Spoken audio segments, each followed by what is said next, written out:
ഒരു 24 വയസ്സൊക്കെ പ്രായമുള്ള ഒരാൾ റീസെൻ്റ്ലി ജോലി കിട്ടി. ബാംഗ്ലൂർ ഒരു കമ്പനിയിലാണ് ജോലി കിട്ടിയത്. ആൾ പോകാനായിട്ട് റെഡി ആവുകയാണ്. പക്ഷേ വല്ലാത്തൊരു പേടിയുണ്ട് മനസ്സിലെ. വീട്ടുകാരൊക്കെ എല്ലാവരും ഹാപ്പിയാണ്, കാരണം പഠിച്ചു, ജോലി കിട്ടി, ഒന്ന് സെറ്റിൽഡ് ആവാൻ പോവാണെന്നുള്ളൊരു സന്തോഷമുണ്ട്. പക്ഷേ ഇദ്ദേഹത്തിന് മാത്രം പോകുന്ന കാര്യത്തിൽ വളരെ ഒരു പേടിയാണ്. കാരണം ഇദ്ദേഹത്തിന് അവിടെ ഓഫീസ് എന്ന് പറയുന്നത് അദ്ദേഹം വർക്ക് ചെയ്യുന്ന സ്ഥലം ആ ബിൽഡിങ്ങിൻ്റെ 4ാമത്തെ നിലയിലാണ്. അപ്പോൾ അവിടെ എത്തണമെങ്കിൽ ഉറപ്പായിട്ട് ലിഫ്റ്റ് കയറിയൊക്കെ പോകേണ്ടതായിട്ട് വരും. അപ്പോൾ ഈ ലിഫ്റ്റ് കയറി എല്ലാ ദിവസവും പോകണമല്ലോ എന്നുള്ളതാണ് ആൾക്ക് ഭയം ഉണ്ടാക്കിയ കാര്യമേ. അതെന്താ ഇങ്ങനെ? ലിഫ്റ്റിനെ പേടിയോ? അങ്ങനെ തോന്നാറുണ്ടോ? ലിഫ്റ്റിനെ പേടി വന്നിട്ടുണ്ടോ? അല്ലെങ്കിൽ ക്ലോസ്ഡ് ആയിട്ടുള്ള ഒരു സ്പേസ്.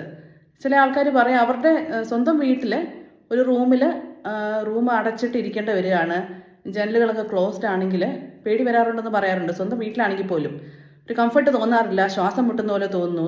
അല്ലെങ്കിൽ എന്തെങ്കിലും സംഭവിച്ചാൽ എങ്ങനെ പുറത്തേക്ക് ഇറങ്ങുമെന്നുള്ള വല്ലാത്തൊരു ടെൻഷൻ ഉണ്ടെന്നുള്ളത് പറയാറുണ്ട്. എന്തായിരിക്കും ഇത്? ക്ലോസ്ട്രോഫോബിയ എന്ന് കേട്ടിട്ടുണ്ടോ? എന്തായിരിക്കും ഇതിൻ്റെ പ്രത്യേകത? ആ ഒരു പേരിൽ പറയുന്ന പോലെ അടഞ്ഞ റൂമുകളിലും പെട്ടെന്ന് നമുക്ക് രക്ഷപ്പെടാനായിട്ട് ബുദ്ധിമുട്ടുണ്ടാകും എന്ന് നമുക്ക് തോന്നുന്ന സ്ഥലങ്ങളിലും പോകാനായിട്ട് വല്ലാത്ത പേടി തോന്നുക, അതാണ് ക്ലോസ്ട്രോഫോബിയ. അപ്പോൾ ഫോബിയ വരുമ്പോൾ എന്താ ആൾക്കാർ ചെയ്യുക? നമ്മൾ അതിനെ ഒഴിവാക്കി അങ്ങനെ ഒരു സാഹചര്യത്തിൽ പോകാതെ നോക്കാം. അപ്പോൾ എൻ്റെ ടെൻഷൻ കുറഞ്ഞിരിക്കുമല്ലോ, എനിക്ക് സമാധാനമായിട്ട് ഇരിക്കുമല്ലോ എന്ന് ഇരിക്കാൻ പറ്റുമല്ലോ എന്ന് നമ്മൾ വിചാരിക്കുവേ. നമ്മളങ്ങനെ ലിഫ്റ്റുള്ള സ്ഥലങ്ങളിൽ പോവില്ല, അല്ലെങ്കിൽ ചിലപ്പോൾ ഒരു ഓഡിറ്റോറിയത്തിൽ പോവില്ല. കാരണം അവിടെ പെട്ടെന്ന് എന്തെങ്കിലും നടന്നാൽ ഇത്രയും ആൾക്കൂട്ടം ഉള്ളിടത്തു നിന്ന് എങ്ങനെ ഇറങ്ങി ഓടി രക്ഷപ്പെടാൻ പറ്റും? എന്തെങ്കിലും അവിടെ സംഭവിച്ചാലോ? അല്ലെങ്കിൽ സിനിമ കാണാനായിട്ട് തിയേറ്ററിൽ പോവില്ല, പേടിയാണ്. ഇറങ്ങി ഓടാൻ പറ്റുമോ, രക്ഷപ്പെടാൻ പറ്റുമോ എന്നുള്ള ഭയം. നമ്മൾ ഇതിനെയൊക്കെ ഒഴിവാക്കുകയാണെങ്കിൽ നമുക്കിതിൽ നിന്ന് രക്ഷപ്പെടുക വളരെ ബുദ്ധിമുട്ടാണ് എന്നുള്ളതാണ് സത്യം. നമുക്ക് പേടിയുണ്ടെങ്കിൽ അതിനെ ഫേസ് ചെയ്യുക എന്നുള്ളതാണ് നമ്മളിതിൽ നിന്ന് പുറത്തേക്ക് വരാനുള്ള ഏറ്റവും നല്ല ഒരു മാർഗം. പേടിയുള്ള കാര്യങ്ങളുടെ ലിസ്റ്റ് ഒന്ന് എഴുതി വയ്ക്കാം. കുറച്ച് ബ്രീതിങ് എക്സസൈസ് നമ്മൾ പഠിക്കണം. എന്നിട്ട് ഏറ്റവും പേടി കുറഞ്ഞ കാര്യത്തെ ആദ്യം നമ്മൾ ഫേസ് ചെയ്യണം.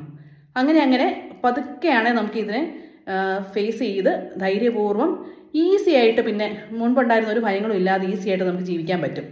ഇല്ലെങ്കിൽ പലപ്പോഴും നമുക്ക് ഒരുപാട് റെസ്ട്രിക്ഷൻസ് വരുന്ന പോലെ, നമുക്ക് പേടിയുണ്ടെങ്കിൽ നമ്മൾ പലതിനെ ഫേസ് ചെയ്യാതെ ചില വീട്ടിൽ തന്നെ ഇരുന്ന് പോകുന്ന അവസ്ഥയുണ്ട്. കാരണം പലതിനെ പേടിയാണ്, വീടിൻ്റെ പുറത്തേക്ക് പോലും ഇറങ്ങാൻ പറ്റാത്തൊരു അവസ്ഥ വരാറുണ്ട്.